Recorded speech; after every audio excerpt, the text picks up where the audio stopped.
시간 하나님께서 주께서 들고 계시는 영적인 곡괭이로 우리의 심령의 밭을 기경하는 성령의 은혜가 있게 되기를 원합니다. 아멘. 우리의 심령 가운데 하나님의 은혜와 생명의 씨가 뿌려지는 시간이 되게 하시고 아멘. 주의 그 역사하심으로 말미암아 우리 심령에 있는 그 돌과 그 가시나무들 위에 뿌리를 뽑고 하나님의 은혜의 시 가운데 열매 맺는 은혜의 시간이 되게 하여 주옵소서. 아멘. 힘으로 되지 않고 능으로 되지 않습니다.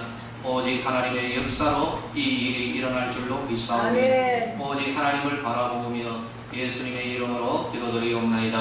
아멘. 할렐루야. 아멘.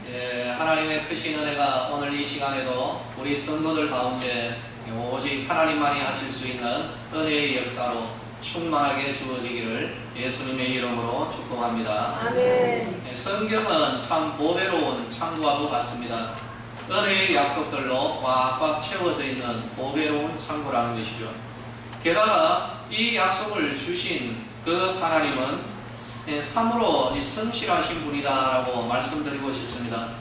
성실하다라는 것은 상대방의 그 부족이나 또는 허물로 인하여서 약속을 취소하지 않고 도리어 그 상대방의 연약까지도 껴안으면서 그 약속을 이루어 가시는 성품을 의미합니다. 그러므로 성실하신 그 자체이신 하나님이 꽉꽉 채워서 주신 은혜의 약속들을 받은 우리 성도들은 참 이 땅 위에서 복된 성도들이다라고 우리는 알아야 할 것입니다. 아멘. 그런데 아이러니한 게 있습니다. 이런 약속을 받은 성도들의 삶이 때때로 보면은 영 시원치 않다라는 그런 느낌을 주기 때문입니다. 빛으로 오신 예수님을 영접한 성도들이 빛으로 오신 예수님을 영접한 우리들이 어두운 가운데 방황하는 것 말이 되지 않습니다. 하나님이 목자가 되어주신 주의 백성들이 길을 잃고 갈 길을 모르고 줄이고 목마른 상태에 있더라라는 것, 이건 역시 말이 되지를 않습니다. 그러면서도 성도들은 자기들의 문제의 원인을 자꾸만 바깥에서 찾으려고 듭니다. 그렇기 때문에 결국에는 제대로 왜 이런 일이 일어나는가, 이것을 제대로 알지를 못하는 것이죠. 다른 사람들의 상태는 잘 보면서도 자기의 상태에 대해서는 좀 둔감한 것, 이것이 오늘 우리들의 문제가 아닐까라고 생각합니다. 오늘 우리들은 사사기 본문을 통하여서 세 부류의 성도들을 만납니다. 길이 없는 길을 굉장히 열정적으로 걸어갔던 그러한 삶의 사람들입니다.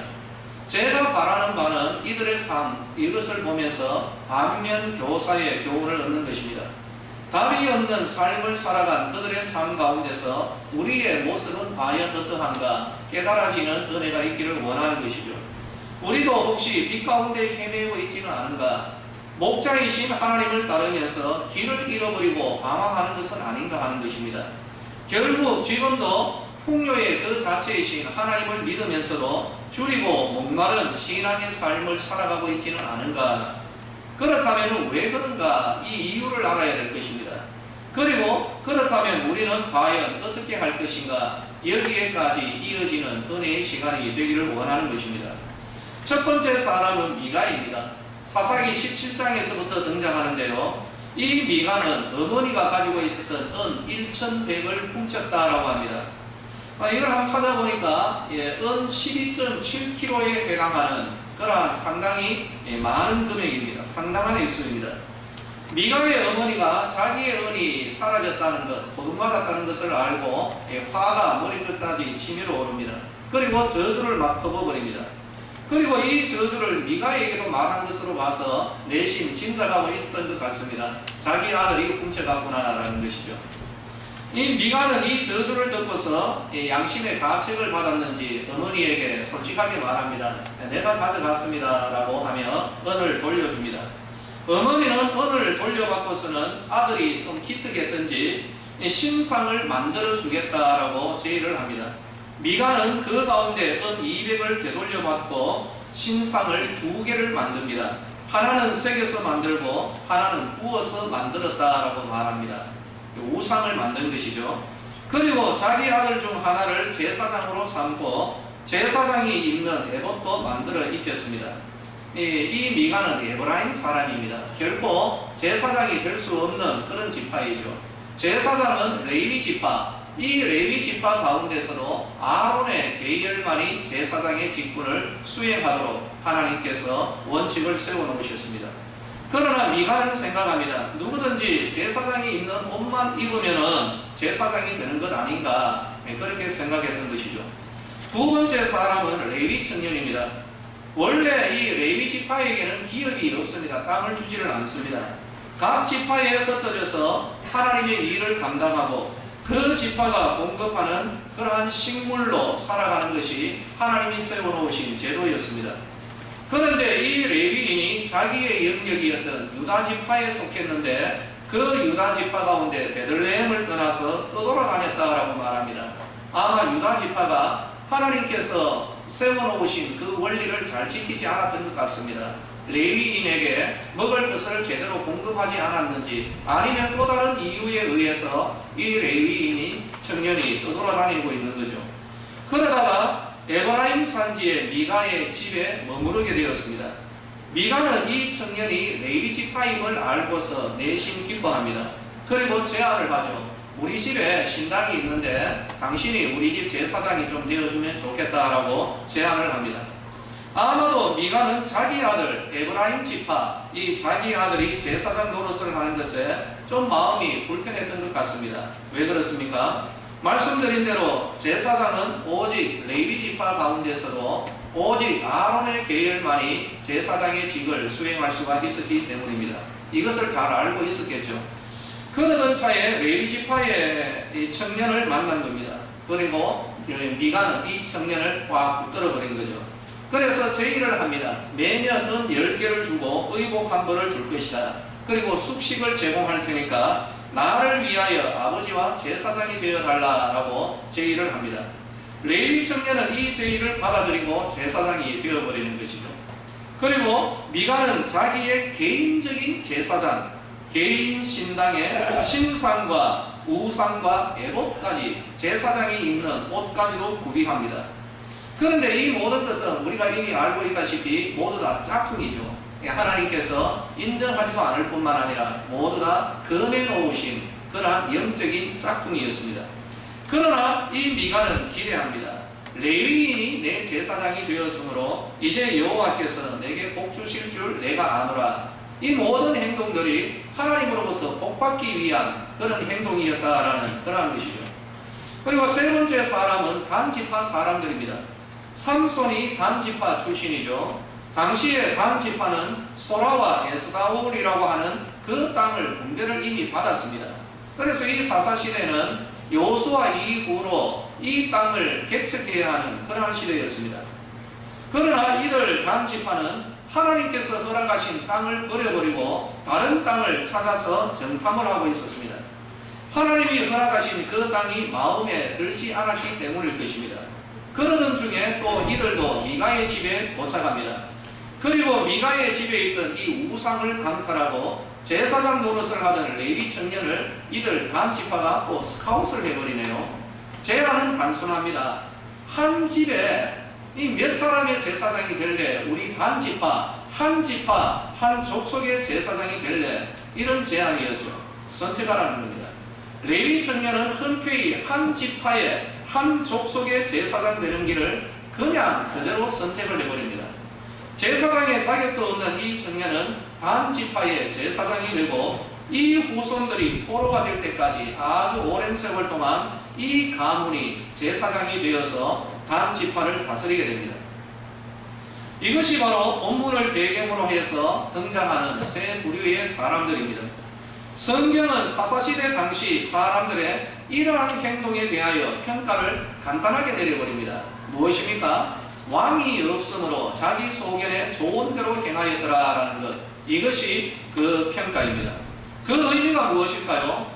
왕이 없으므로 자기 멋대로 살았다라는 건데요. 이 말은 자기가 왕이 되어서 자기 인생을 자기 멋대로 살아갔던 시대가 사사들의 시대이다라고 한 350년의 기간이 그러한 시대였다는 것이죠. 그런데 참 안타까운 사실이 있습니다. 바로 이러한 사람들, 사사시대의 대표적인 이 세 사람들, 이 사람들의 삶에서 오늘 우리들의 모습이 겹쳐져 나타난다는 것, 이게 매우 안타깝습니다. 디모데후서 4장 3절에서 바울은 말세에 있을 징조를 이렇게 말합니다.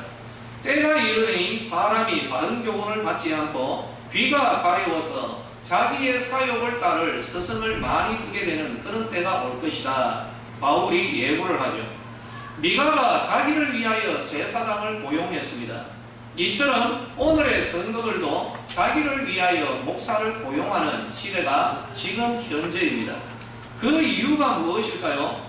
바른 교훈을 전하는 목사는 버겁고 대신해서 자기의 사욕을 채워주는 그러한 목사, 자기들의 길을 즐겁게 해주는 그런 목사, 이런 사람이라면 무자격자라 하여도 고용하려고 드는 시대가 오늘 우리들이 살아가고 있는 오늘 우리들의 현재입니다. 종교개혁자 칼빈은 이런 말을 합니다. 누구든지 성직자가 되려면 비밀한 소명을 가져야 한다. 귀 기울여야 할 그러한 말입니다. 하나님과 목회자 자신만이 아는 그런 비밀한 내적인 부르심이 반드시 있어야 된다는 것이죠. 목사는 주의 손이 붙들고 있는 7별입니다. 그렇기 때문에 아무나 하겠다라고 해서 할 수도 없고 또 허락해서도 안 되는 직분이죠. 거룩한 직분입니다. 하나님이 주신 비밀한 소명을 받은 자만이 가능한 것입니다.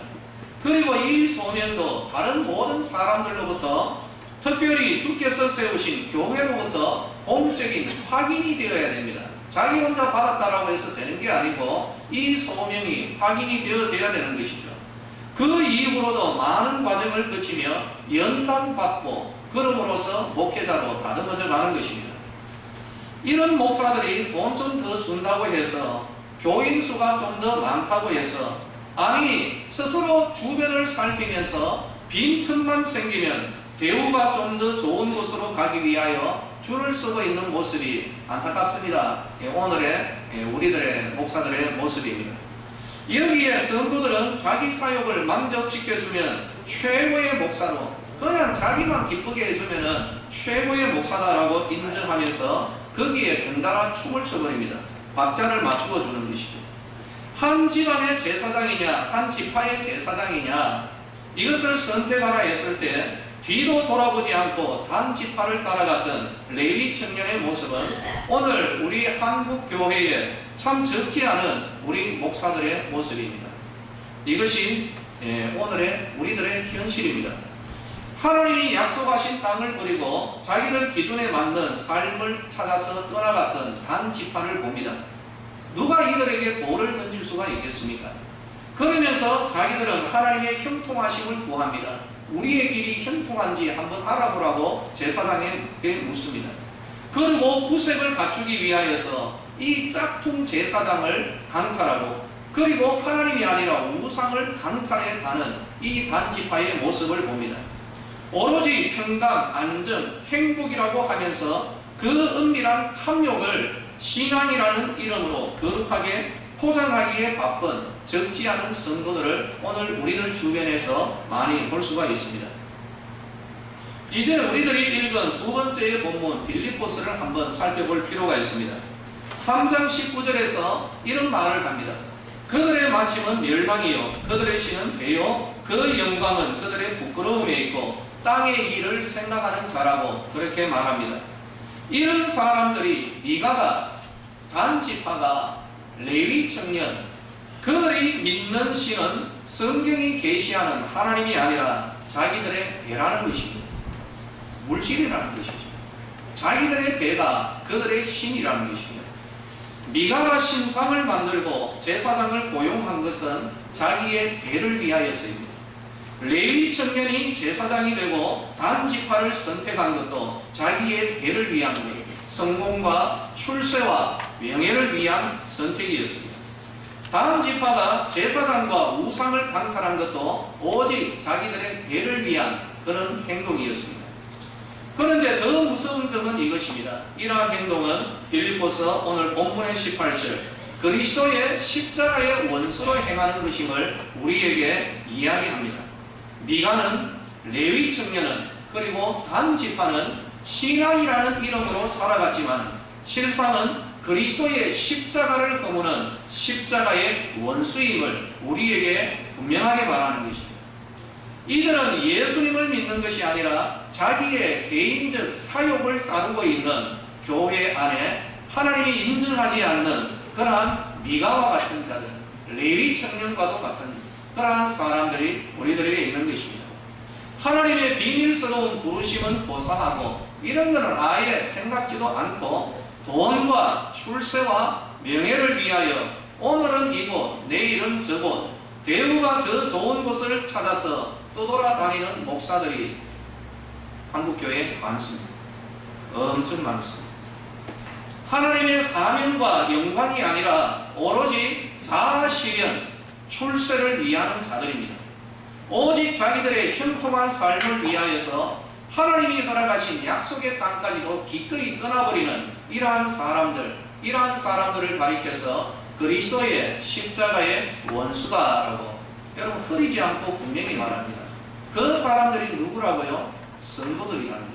다는 아니지만 이 성도들이 그리스도의 십자가의 원수로 행하고 있다라고 성경은 말합니다. 여러분 바로 이 미가라든지 레위 청년이든지 단지파 이렇게 자기들이 기준이 되어서 살아갔는데 그러면 사사시대가 좀 살기 좋은 괜찮은 그런 시대가 되었는가? 천만에요. 답이 없는 곳에서 길을 찾던 사람들의 시대, 우물에서 숭늉을 찾고 마치 애들 학교 공부하라고 보냈더니 오락실에서 충성하다가 기말고사 대박 나기를 기대하면서 살아갔던 자기 멋대로 살아갔던 이 사사시대의 결말은 굉장히 비참합니다. 전쟁이 터지고 서로를 죽이고 동족상잔으로 들어가는 그러한 모습을 보여주는 것이죠. 우상을 통하여 하나님의 복을 구하였습니다. 부르심이 없는 자가 사역을 하며 출세를 하는 그런 토대, 여러분 이것이 그 토양이 되는 것이에요. 이런 사람들을 용납하고 이런 사람들을 세워주는 그런 토양, 밑받침이 있기 때문에 이런 사람들이 활동을 하는 것입니다. 하나님의 약속이 없는 곳에서 형통을 추구하는 사람들, 길이 없는 길을 걸어가면서 답이 없는 삶을 살아가면서 늘 답을 달라고 하는 사람들, 늘 이런 사람들에 의해서 줄이고 목마르다는 것입니다. 하나님의 심판이 임하죠. 왜 이런 사람들을 놓아두시는가? 아닙니다. 여러분 이것이 놓아두는 것이 하나님의 심판임을 알아야 됩니다. 하나님의 심판은 이들을 그대로 놓아두시는 것이죠. 자기들의 배를 하나님으로 삼아서 이룬 문화, 사회, 나라, 이게 바로 오늘 우리 한국이라는 것이죠. 이게 오늘날 열방의 교회가 있는 그런 사회와 문화와 나라라는 거죠. 자기들의 배를, 자기들의 이익을 신으로 삼고 하나님을 삼아서 추구하고 이루어 놓은 문화, 사회, 이 나라가 이 한국 땅입니다. 그 가운데 사사시대의 문제들이 터지기 시작했던 것처럼 이 땅 가운데서도 여러분 온갖 심각한 문제들이 여러분 과거에도 그랬지만 앞으로도 계속해서 터질 겁니다. 그러면서 사람들은, 성도들은 이렇게 말합니다. 하나님이 계시면 어떻게 이런 일이 일어날 수가 있는가? 재난과 비극과 참사가 일어날 때마다 그래도 하나님을 바라보는 사람들은 늘 이렇게 말하죠. 정말 하나님이 계시는가? 정말 하나님이 계시면 어찌 이런 일이 일어나는가? 라고 탄식을 합니다. 그러나 우리가 좀 바로 아십시다. 바로 그런 끔찍한 일들이 일어나는 사회와 문화와 그런 나라와 조직, 이것은 하나님을 버린 사람들이 우리가 스스로 선택해서 오늘 우리들이 이루어 놓은 문화요, 우리들이 만들어 놓은 사회요, 바로 그런 구조라는 것을 왜 인정하지를 못하느냐는 것입니다. 참 많은 사건과 사고가 일어납니다. 가벼운 것부터 그냥 몇 가지만 짚겠습니다. 제가 이걸 뭐 굳이 다 끄집어낼 필요는 없죠. 요즘 살충제 계란 여러분 많이 드셨죠? 지금은 집에 냉장고 있는 거 전부 다 폐기 처분한다고 이제 바쁜데 여러분 뭐 심각하게는 듣지 마시고 그냥 가볍게 한번 들어보십시오. 버리지 말고 드세요. 여러분. 옛날에 다 먹었는 겁니다. 앞으로도 계란이 아니라 또 다른 것도 다 먹게 될 겁니다. 그렇습니다, 여러분. 온 국민을 충격과 슬픔에 빠뜨렸던 몇 년 전의 일이지만 세월호. 지난주에 강원도 모 부대에서 일어난 자주포 폭발 사고. 성도가 담임 목사를 고발하고 그 담임 목사와 자기를 지지하는 자들은 반대파가 들어오지 못하도록 예배당 폐쇄해버리고, 이 반대파들은 산소 통 들고 용접기 들고 폐쇄해 놓은 예배당 문 뜯어내고 발망을 하고 있습니다. 그리고 법정에서 시와 비를 가리다가 이긴 쪽은 할렐루야 하고 진 쪽은 싹 터나 물러가라. 이게 오늘 우리들의 현실입니다. 여기에서 성도들은, 마음이 아픈 성도들은, 상처 입은 성도들은 하나님이 계시면 교회가 어떻게 이렇게 되는가, 나는 반문하고 싶습니다. 이것이 우리가 선택한 길이에요. 이게 한국교회와 성도들과 목사들이 선택한 길이고, 이게 오늘 우리들이 이루어 놓은 교회의 모습이다라는 것을 우리는 알아야 되는 것입니다. 세상이 어쩌면 이렇게 탐욕스럽고 부정하고 더럽습니다. 냄새납니다. 누구는 말합니다. 이거 방독면 써야 된다. 어디에서? 교회 안에서 써야 된다. 하나님이 지으신 세상이 왜 이렇게 악한가? 우리가 이 세상에서 이런 고통과 재난과 부조리한 일을 겪을 때마다 사람들은 외칩니다. 하나님 도대체 뭐하고 계시는가? 여러분, 이것은 저의 답이 아니라 성경이 여기에서 대답해서 말합니다. 이게 바로 너희들이 원하는 세상이 아니냐? 너희들이 선택하고 하나님 버리고 탐욕을 따르고 자기의 배를 신으로 삼고 네 멋대로 살아간 바로 그 결과가 오늘의 이 한국의 사회와 문화가 아니냐라고 하나님이 묻고 계십니다. 여러분, 어떻게 하십니까? A4 용지 한 장 넓지 않습니다. 손바닥 요만한 거. 거기에다가 닭을 가두고 24시간 내내 불 켜놓고 모이만 주면서 알 빼내고, 그러면서 이 닭이 병들지 않기 위해서 살충제 뿌리는데 닭을 위한 겁니까? 수입을 위한 겁니까? 판단하십시오. 짐승들에게 항생제 먹이지 않습니까? 그거 짐승들 건강을 위해서 먹이는 거예요? 뭘 위해서 먹이는 겁니까? 자기 수입입니다. 여러분들, 항생제 많이 들어가 있습니다. 앞으로도 계속해서 먹어야 돼요. 그 이유가 뭡니까? 양장에서 아예 항생제 막 퍼버립니다. 그 이유는 뭡니까? 고기들을 잘 살리려고 하는 겁니까? 아닙니다. 전부 자기 수입을 위해서. 자기 배가 지금 힘이 되어 있습니다. 이런 말 하니까 어떤 거 이런 말? 목사님, 저는요 자연산 회만 먹습니다. 웃기지 마세요. 수족관 안에 항생제 들어갑니다, 여러분. 이런 걸 알아야지. 피할 필요 없어요. 계란 드십시오. 괜찮습니다. 못 드시면 저 갖다 주시기 바랍니다. 저 감사하고. 저는 없습니다. 집사람은 내버리려고 하고. 버리지 마라. 왜 버리냐? 답답합니다. 이게 우리들의 삶이에요. 여러분, 대포가 왜 밖에서 안 터지고 안에서 터져요? 한국 최고의 명품 무기가 자주포아니까 우리가 만드는 거 얼마나 잘합니까? 그런데 북한이 연평도에 포격 막 때리고 할 때 연평도에 자주포가 6대 있었답니다. 반사로 이렇게 사격을, 대형 사격을 해야 되는데 대포 쏴야 되는데 대포가 3대만 쏴이고 나머지 3대는 대포를 쐈는데도 포탄이 안 나가더라는 거예요. 뭐 이런 나라가 있어요? 차라리 안 나가면 좋지. 왜 안에다가 불을 내고? 우리 아들들이 지난주에 죽고, 여러분, 중상이 화상 입어가지고 온몸 붕대 이렇게 감고 있어요. 교회 생략하렵니다. 더럽고 추잡고 뭐 이러냐? 생략하십시오. 하나님의 심판은 그들의 악한 마음 그대로 그래 내버려 두시는 거예요. 미가 치지 않았습니다. 레위 청년 놔뒀습니다. 그대로 이들이 살아가고 잘 되는 것은 그들이 잘했어도 아니고 정당해서도 아니고 의로워서도 아닙니다. 미가 같은 사람이 활개치고 레위 청년 같은 무자격자가 동해 번쩍 서해 번쩍하고 삶의 안락과 흉통을 위하여서 하나님 약속은 개뿔로 생각하고 예수 안 믿는 목사들 많습니다. 자기 멋대로 다니는 그런 사람들에 의해서 그렇게 세워진 사회와 문화 속에서 주어지는 재난들에 대해서 왜 하나님 탓합니까?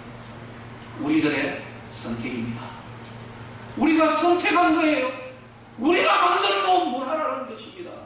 어떤 문화요? 하나님 버려버리고 오로지 한 푼 더 어떤 방법을 써서든지 좀 더 긁어보고, 이게 오늘 우리들의 삶입니다. 사사시대가 거두어들여야 했던 참사들이고 오늘 우리들이 고스란히 먹어야 할 그러한 열매들입니다. 자기에게 이득이 된다 싶으면 길이고 뭐고 다 무시하고 멋대로 살아가는 우리들, 우리의 배 물질이 하나님이 된 이 문화와 사회와 종교, 기독교 속에서 거둘 것은 비참한 현실. 여러분, 이것을 벗어날 길이 없습니다. 그러면 우리 성도들은 과연 이 현실 가운데서 어떻게 할 것인가? 어떻게 하면 좋을까요? 왜 이런 일들이 발생하는? 왜 살충제? 왜 되도 않은 이 대포를 애들에게 주고 쏴라고 하고, 뭐 이렇게 되도 않은 이 배에다가 애들 태워가지고 무리하게 하는 그 이유가 다 무엇이요? 자기 잘 살려고 하는 거, 성공하려고 하는 거. 성공이 뭡니까? 물질, 명예 이런 건 아니고 바로 이것 때문에 무리하고 부정한 방법 쓰고, 그래서 돈 벌어가지고 하나님 앞에 감사하는 갖다 바치고 자기 양심의 가책 달리기 위해서 감사하는 넣음으로써 이 모든 것이 하나님의 은혜입니다. 예수님이 말씀합니다. 회칠한 무리, 십자가의 원수라는 것입니다. 그럼 우리는 과연 어떻게 할까요? 지난주에 참 많이 고민을 했습니다. 그대로 들이대겠습니다. 성공하려는 마음 포기합시다. 성공하지 마십시다. 여기에는 말의 의미가 있습니다. 예를 하나 들겠습니다. 세례 요한이 예수님을 소개하는 사명을 가졌습니다. 그런데 사람들은 예수님을 영접하지를 않았습니다. 그러면 요한의 사역은 실패입니까? 예수님은 말씀합니다. 여자가 낳은 남자 중에, 사람 중에 요한보다 더 큰 사람이 없다. 쉐임한 것이죠.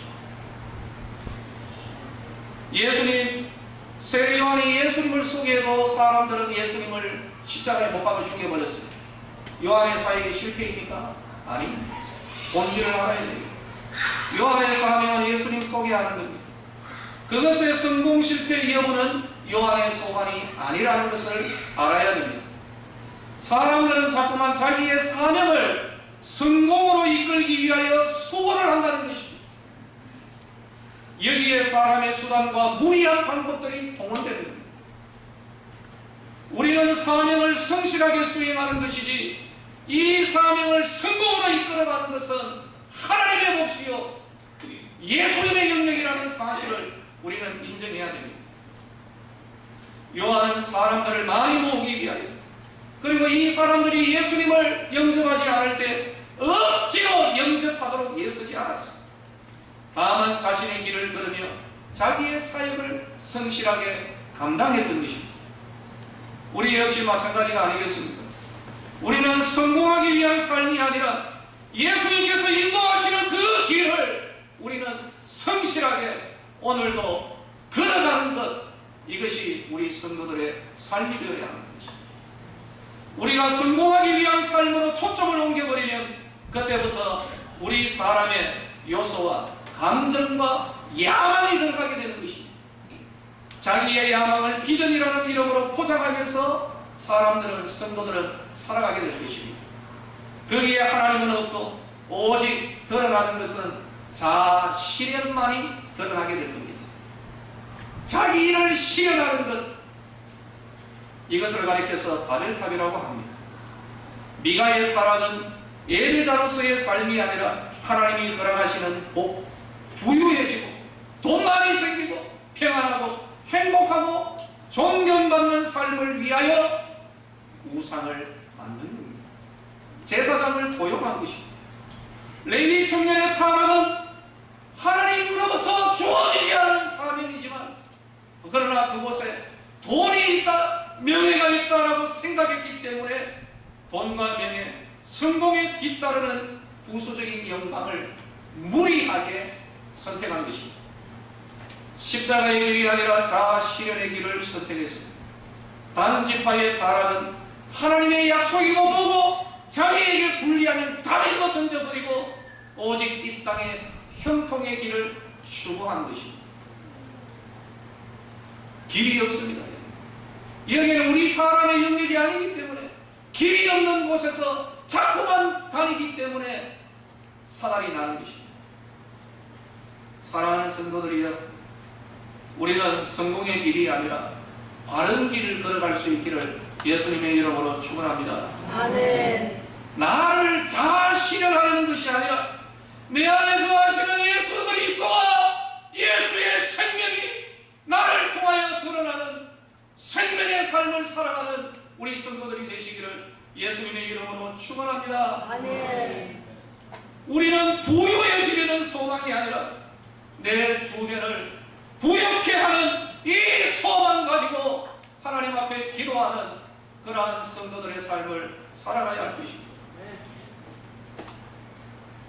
우리가 성공을 구하는 삶을 원한다면 아마도 이런 일들이 일어나지 않겠어요? 예수님의 명령을 들었던 가나 혼인잔치집의 하인들, 이들의 오직 성공만을 추구하는 그런 부류의 사람들이었다면 하나님의 물 안 채웁니다. 물 떠서 안 가져다 줍니다. 이들은 그때로부터 앉아가지고 머리를 맞대고 궁리를 하고 모든 수단과 방법을 강구합니다. 왜? 성공하기 위해서. 물은 채우지 않고 물을 포도주로 변화시키기 위해서 애쓰다가 결국에는 어떻게 할까요? 제 생각입니다. 물감태로 아니면 알코올 100%짜리 알코올 가져다가 물에 희석시키고 시키고 물감 태워가지고 포도주다라고 하면서 가져다 줄 것이죠. 예수님이 원하시는 것은 이들이 물을 포도주로 변화시키는 게 아니라는 것입니다. 이들은 주님의 말씀에 따라 항아리에 물 채우는 그 물을 떠서 가져다 주는 것입니다. 나머지는 예수님이 하실 것입니다. 그런데 왜 예수님의 영역에서 우리들이 나돌아다닙니까? 그곳에는 우리의 길이 없습니다. 왜 그렇게 성공하려고 발버둥 치면서 길이 없는 곳을 걸어가려고 하고 사람의 수단과 방법을 들이대면서 안 되면 스스로 시험받고 하나님 탓하고 되면 하나님 은혜다라고 하면서 감사헌금 내면서 자기의 양심을 그렇게 옹화시키려 합니다. 사랑하는 성도들이 성공하기를 포기하고 하나님 앞에 바로 살아갑시다. 아멘. 물질을 위하여 살아가는 것이 아니라 하나님 나라와 그 의를 똑바로 써서 한번 해보십시다. 예배자로 살아가 보십시다. 자아실현의 삶이 아니라 하나님의 영광, 나를 구원하시고 참 못된 이 인간을 그래도 끝까지 붙드시며 아예 이 죄악의 온상이라 할 수 있는 내 심령 가운데 거하시는 예수 드러내는 그런 삶을 살아가십시다. 아멘. 형통의 길이 아니라 바른 길을 가자는 것입니다. 아멘. 우리는 하나님 나라의 시민들이기 때문입니다. 아멘. 하나님 어리석지 않습니다. 하나님 부여하신 분입니다. 여러분 은근히 생각하는 그거 한번 내려봐 보십시오. 바른 길을 한번 구해보십시오. 예배자의 삶을 한번 살아보십시오. 하나님 모르시나? 하나님 다 압니다. 아멘. 하나님이 그 사람 찾을 겁니다. 아멘. 이 세상에 수없이 많은 사람 가운데 예배자로 살아가기 위하여서 도리어 세상의 것들을 내려놓고 하나님 앞에 바로 서는 사람, 하나님은 그 사람을 붙듭니다. 아멘. 이 사람을 통하여 정말 하나님의 은혜와 권능의 역사가 일어날 것입니다. 여러분, 이런 사람들이 이루어가는 그 삶과 그 문화가 사람 살리는 문화입니다. 한국의 문화 썩었습니다. 교회 회개해야 됩니다. 아멘. 목사들 나부터 다 포함해서 하나님 앞에 엎드려야 됩니다. 가슴 치고 옷 찢고 엎드리고 회개를 통해 자복해야 됩니다. 이게 우리들이 살 길입니다. 여러분, 목사들을 위해서 기도 많이 하시기는 똑바로 녹회하고 똑바로 말씀 전하고 바른 길을 제시하는 그런 목사들이 이 땅 가운데 저는 믿습니다. 아직까지 바알에게 무릎 꿇지 않은 7천인이 하나님께서 우리 한국교회 위하여 보존하고 있음을 저는 믿습니다. 이들이 영향력을 행사해야 되는데 거룩하게 성공을 위한 삶이 아니라 주어진 그 길을 묵묵하게 걸어갈 때 한국교회가 새로워지게 될 것입니다. 그리고 우리 성도들 역시 자기의 배를 시으로 삼지 않고 하나님 나라 안에서 바로 걸어가기를 결단하는 그런 삶을 걸어낼 때 거기에 영광과 생명과 진정한 회복이 있을 것입니다. 아멘. 선택하십시오. 여러분, 선택하셔야 됩니다. 무엇을 택하실래요? 자아 실현을 택하실래요? 예수님 드러나는 예수님의 그 길을 걸어가시는 겁니다. 엘라문 열고 나아갈 때 곧바로 두 길이 있게 될 것입니다. 성령 하나님께서 여러분들 10년 가운데 은혜를 주셔서 진정 생명의 길을, 주님 그 길을 선택하고 걸어갈 수 있는 힘과 능력 주시기를 예수님의 이름으로 축원합니다. 아멘. 기도하겠습니다. 답이 없는 길을 걸어갔던 사람들, 오늘 우리들의 모습 역시 마찬가지입니다. 현실을 바라볼 때 답도 없고 소망도 없습니다. 냄새가 납니다. 역겹습니다. 누군가는 말합니다. 예배당 안에서 방독면을 쓰지 않으면 견딜 수가 없겠다라고 그렇게까지 말하고 있는 오늘입니다. 하나님이여, 그러나 소망은 예수 안에 있는 줄로 믿습니다. 아멘. 우리 성도들 위해 은혜를 부어 주옵소서. 아멘. 성공하는 삶, 자아 실현의 삶을 던지게 하시고 내 삶 가운데 내 몸에서 예수 그리스도가 존귀케 되는 은혜의 그 삶이 주어지기를 소망합니다. 아멘. 성공의 삶이 아니라 정말 하나님 앞에 바른 길 걸어갈 수 있는 저희들 우리 성도들이 되게 하옵소서. 아멘. 이 한국교회 아버지여, 저도 역시 하나님 앞에 주인이고 특별히 우리 목사들 아버지, 정말 하나님 앞에 너무 멀리 간 것 같습니다. 너무 뒤떨어져 가 있는 것 같습니다. 아버지여, 저희들을 용서하여 주옵소서. 아멘. 이를 우리 목사들이 살아야 되겠습니다. 돈 따르고 명예 따르고 아버지 하나님, 이것이 과연 주께서 부르신 부르심의 목적입니까? 결코 아니라고 믿습니다. 이 땅의 목회자들이 새로워지는 은혜가 있게 되기를 소망합니다. 아멘. 이 땅의 한국교회를 새롭게 하시고 우리 성도들이 새로워지게 하시고 아멘. 진정한 심령의 부흥, 거룩한 부흥이 주의 백성들 가운데 일어나게 하옵소서. 아멘. 예수님의 이름으로 기도드리옵나이다. 아멘.